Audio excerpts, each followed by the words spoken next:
Hello there, and welcome to yet another episode of John Works Too Much. All right, today we are going to be laying more luxury vinyl plank, and I've showed you guys this before, so this is what it looks like, and it's very magical. It's got the pad built right in there. It's 100% waterproof, very durable. You can form snap it, which is nice. We can lay right over linoleum because it's so thin, so we can just lay right over that. Now we're going to have to take this carpet out. But that's fine. And so we'll take the carpet out, carpet pad, carpet tack out, and then we got to take the baseboards off like this, right? So we take this off so we can lay the plank underneath, and then we put the baseboards back on top. We also have to cut underneath the door jambs so that we can get the flooring underneath that. All right, so a lot of you guys hopefully are about to go back to work because you finally decided like the government's not going to pay your bills anymore and you got to and actually work again. So I'm going to give you a little bit of advice. Number 8, a lot of people are like, if my boss would pay me more, then I'd work harder. Have you heard that before, JJ? Yeah, a couple times. Right. And here's the truth: if you worked harder and were more productive, your boss would pay you more. If you became invaluable to the company and you just took initiative and like went in there and like, hey, you don't have to tell me what to do. You give me the instructions in the morning, and at lunch I'm like, this is what I've done. What else do you want me to do? Here's your list, and then you do it. You come back and everything's done, and you don't need to come back behind me and babysit me. Your boss is like, that guy's worth something. And as a business owner, I will tell you that is tremendously valuable. At which point I'm like, I want to keep that guy. I want more people like that. Work girl. I apologize.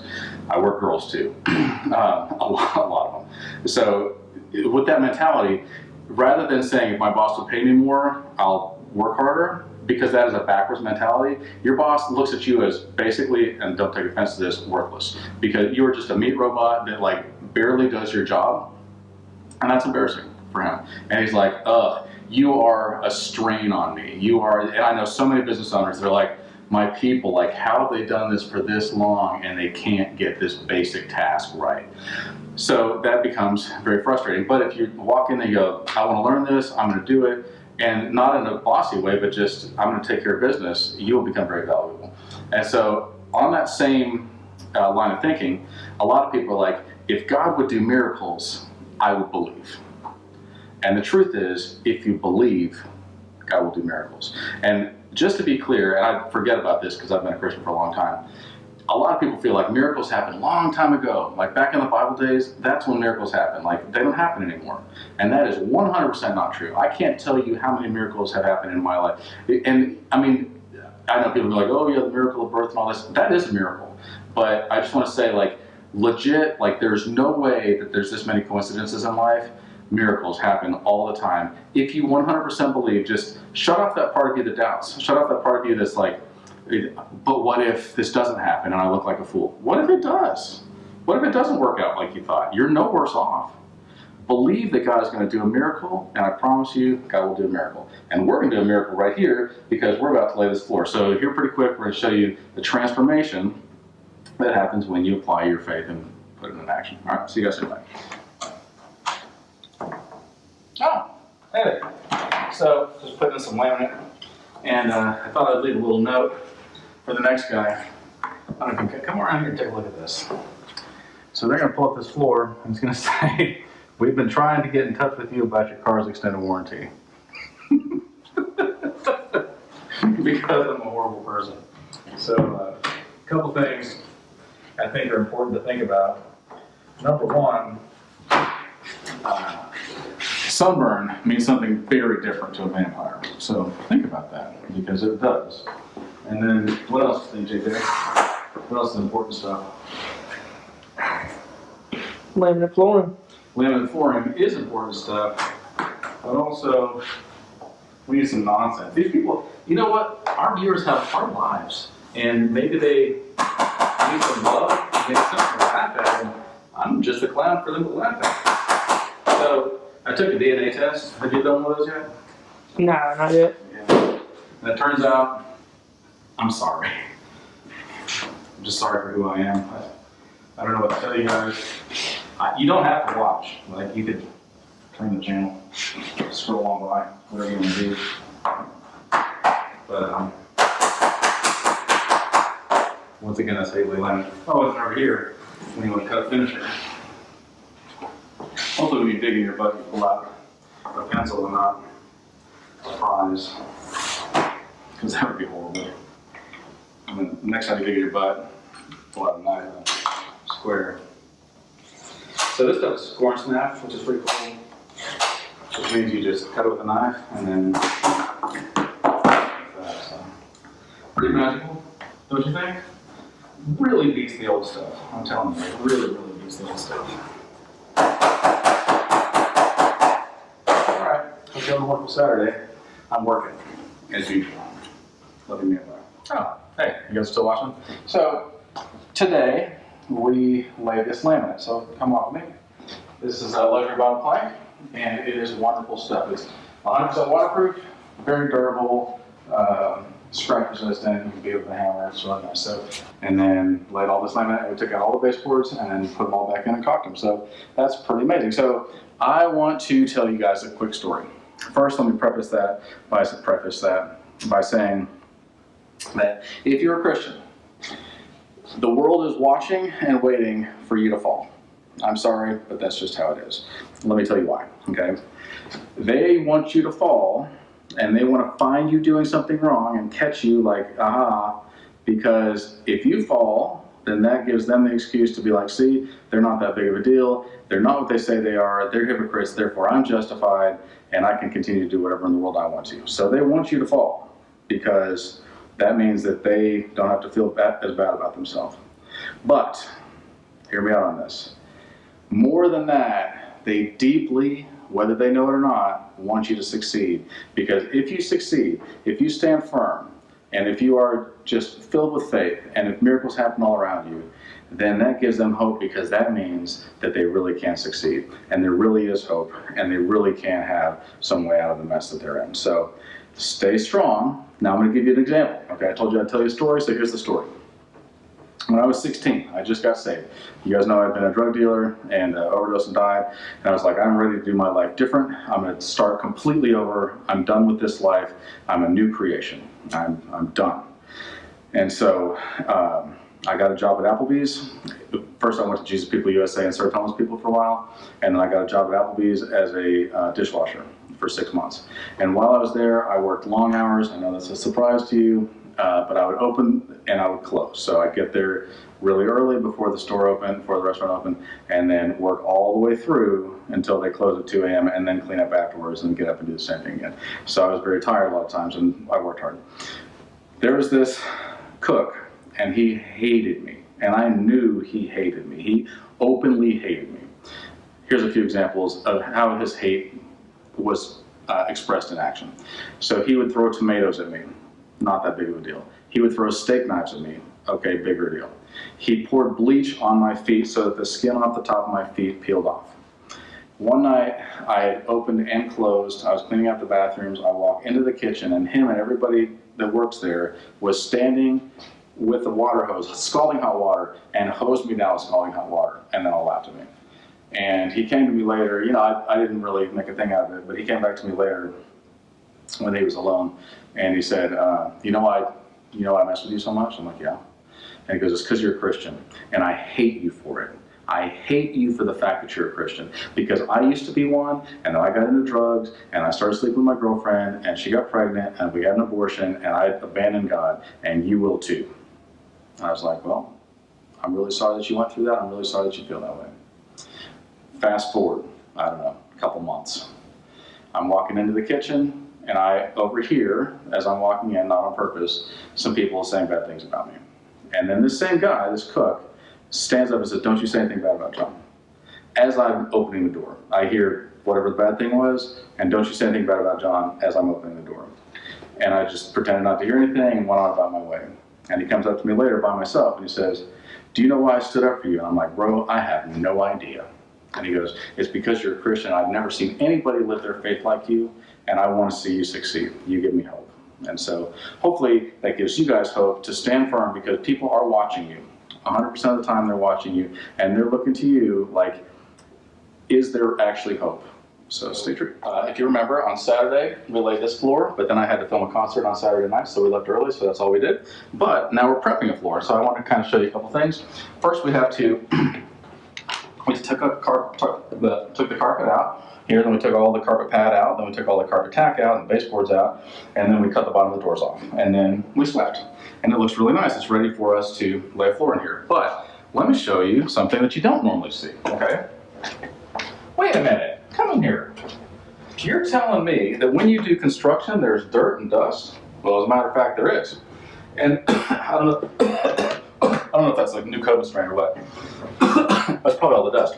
So this is air intake, right? So this is a return air, which means that right here is an air conditioner, and you can't just, you have to take air from somewhere, right? And so it comes up through this into a filter and then goes in here and then distributes and cools or heats it and distributes it throughout your house. So you want to, and I know this is a shocker for a lot of you, clean your air filter after you get construction done, because otherwise it's going to get all choked up and then you're going to have a problem later, and then you're going to be like, why is my air conditioner locked up? Change your air filter after you do it, and then wait a month and then change it again. That's smart. Okay, so speaking of cleaning up, I just want to brag on some people. There are superheroes in life that a lot of times don't get recognition.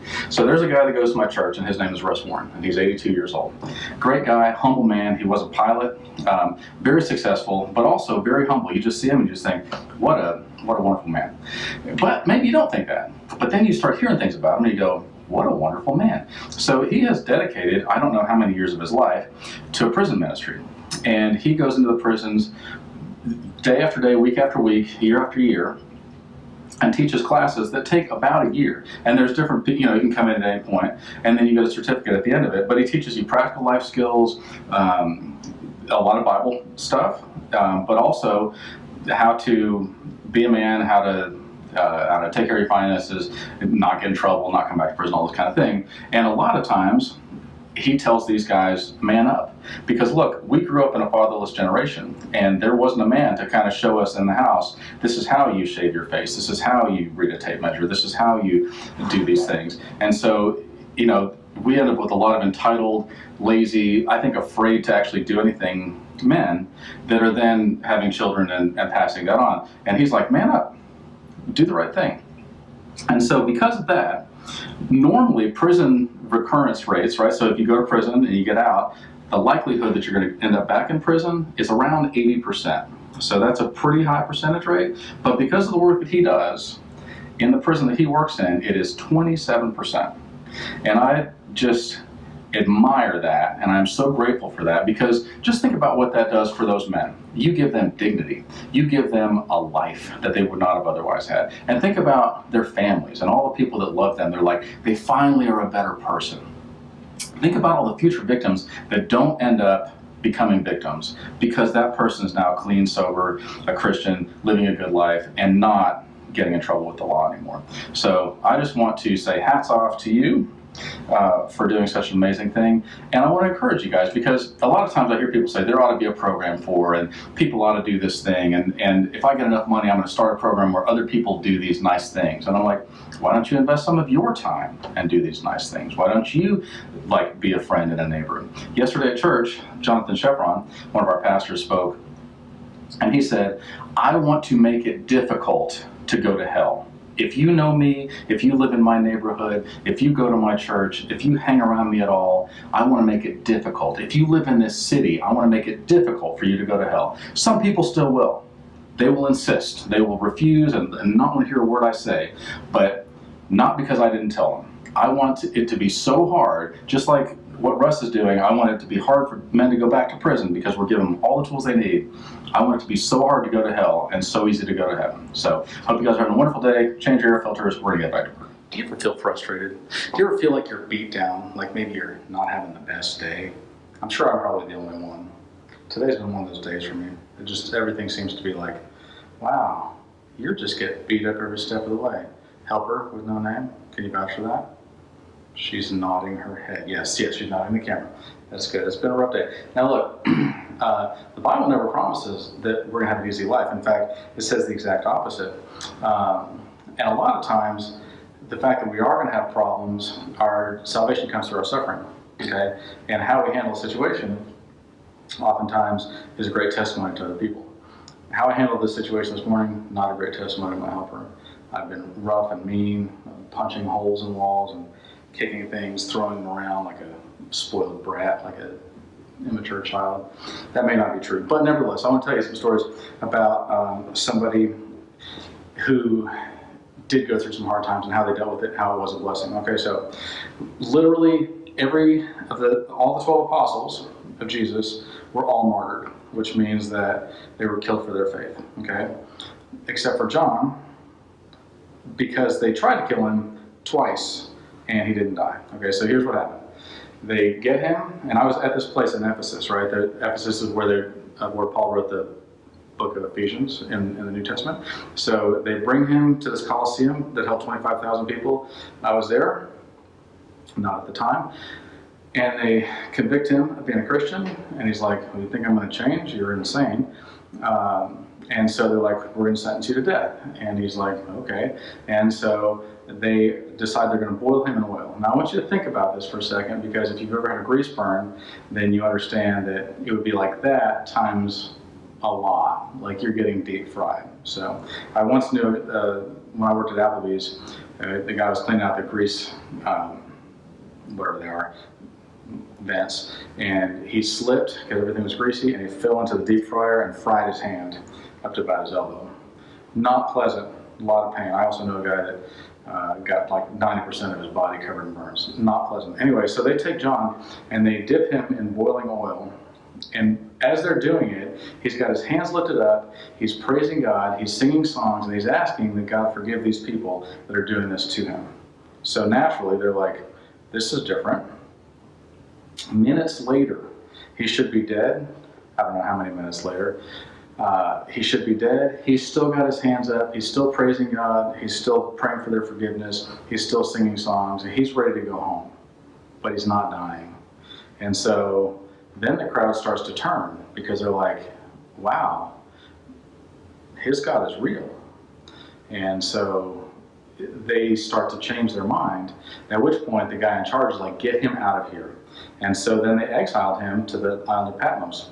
And so he was not martyred because he was exiled. Well, when he was exiled, that's when he wrote the book of Revelation, in case you're not familiar, the Gospel of John, which is one of the 4 Gospels, and 1st, 2nd, and 3rd John. He wrote those while he was in exile. Then, years later, he ends up coming back to Ephesus, and while he's there, they get him again. They're like, this dude's a Christian. He's like, no kidding. And like, well, you know you're going to die for this. He's like, I figured. And so then they make him drink poison. Guess what happens? I kind of already gave it away. He didn't die again. And after that, they're like, don't try to kill John. He cannot be killed. Don't do it anymore. Because every time you do, the crowd turns and a bunch of people become Christians, because they realize that his God is real and they want to be like that. So that happened a lot. And when people were being martyred, a lot of times people would see their faith in the face of death. It's one thing to say something and you're like, I've got money in this or whatever. It's another thing to be facing death and you're like, I'm going to lose everything anyway. Like, this would be the time to just come clean and be like, look, I'm a fraud. But instead, then they saw like, wow, these people are for real. And so it changed their life. So hopefully you can face your diversities and your beatings, which ours are pretty mild in comparison, in a good way that is a positive influence on people. I hope you guys are having a great day. We're still lying on this floor. Hopefully we'll get done today. It has been a beating. Hello. So we thought about our attitude, mostly me, and I was like, you know what? I need to adjust this because I need to not be a jerk. And so I apologized to my helper, and I was like, I'm so sorry. And she's like, I forgive you. And I'm like, that's the right thing to do, thank you. But I want to show you guys something you might not know. So when you do a floor, you have to take the toilet out, right? So we took the toilet out, and then a lot of times we'll put it on cardboard or something, carpet, or something that's disposable, and put it in the bathtub or the shower. But when you put it back, just be warned that there's a P-trap in that, and a P-trap means that it comes down and over and then down, right? And so there's water in there. So here's how you get that out. You ready? This is really revolutionary for a lot of you. For me, it's really basic. You just tilt it back. That's it. You feel like you learned something? So I learned something. We went to lunch today, and we were passing by this place, and they did eyelash extensions. And so I asked my helper, like, hey, do you think I should get eyelash extensions? Because, you know, like, I want to be pretty too. And of course she laughed at me like, you're an idiot. And then she's like, it would be harder for you to wear sunglasses. And I had never thought about that, like how difficult that must be if you're wearing sunglasses and you got big things in the way. Because I would want the 3-inch ones, right? And I just think that'd be difficult. But as you can clearly see, we got all the flooring done. So I'm very happy about that. Here, turn around, let's take a look inside the closet. So all this floor connects. In other words, once we start on one place, we go all the way through the house and then come back around and hit all the way through the house, and every piece connects to every piece. So here, let's take a quick look. We've got the bathroom in, we've got the toilet in. That's amazing. And so on and so forth. Did that room, this bathroom, hallway. We already showed you this. We did this bedroom, this front entry, and then all that. So we're wrapping this job up. Our customer is very happy, and we're also very happy for him. And here's my question for you guys. Do you enjoy being a victim? I know that that sounds like a dumb question because, like, of course, who wants to be a victim? And the answer is, I think a lot of people. Hear me out on this. If you're a victim of a crime or whatever it may be, right? If somebody robs you or they take advantage of you or whatever it is, they lie to you, cheat on you, you're a victim one time. But if you never heal from that, if you just let that eat away at you and you never forgive and you never let that go, then you continue to be a victim over and over and over and over again for the rest of your life. So my question is, do you want to continue to be a victim, or are you ready to, like, let that go, let that be in your past, whatever it may be, and no matter how hard it may be. And look, I've dealt with some pretty hard things myself, and it feels so good just to take that, whatever happened to you, and put it down and let go and turn around and walk away. You will feel so much better, like a burden has been lifted off of you. So I encourage you, don't be a victim any longer. Live your life, all right? And we are going to go live our life by driving through traffic. Okay, bye.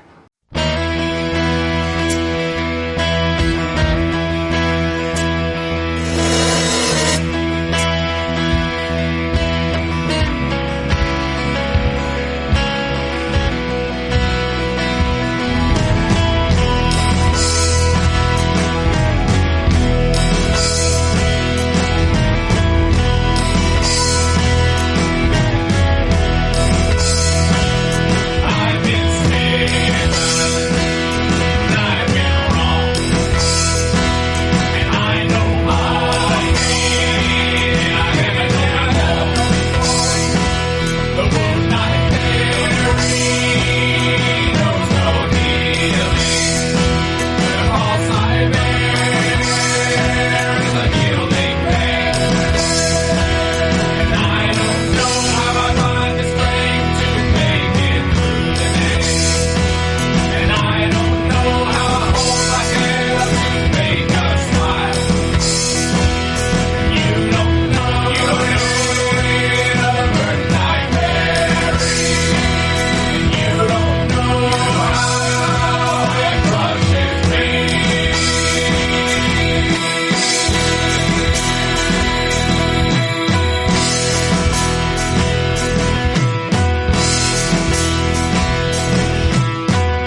What would you be willing to lose to get these answers you seek?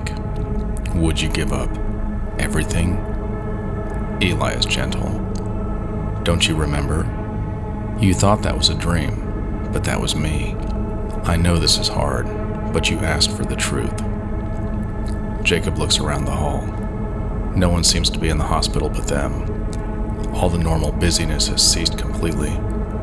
There's an eerie silence. You're kind of freaking me out. How did you know about that? Eli continues walking and Jacob follows him into his daughter's hospital room. Jacob gets emotional. Look at how calm she is. How I wish that were me instead of her in that bed. Eli cringes. Funny you should say that. Suddenly, a voice comes from above in Rose's room over the PA. It's the judge's voice from the courtroom. His voice is deep and ominous. He speaks with authority and conviction. It is time. Show the man the truth. Jacob Mason, you are about to have the answers that you seek. Nothing is what you think it is. Nothing. Available on Amazon and Kindle.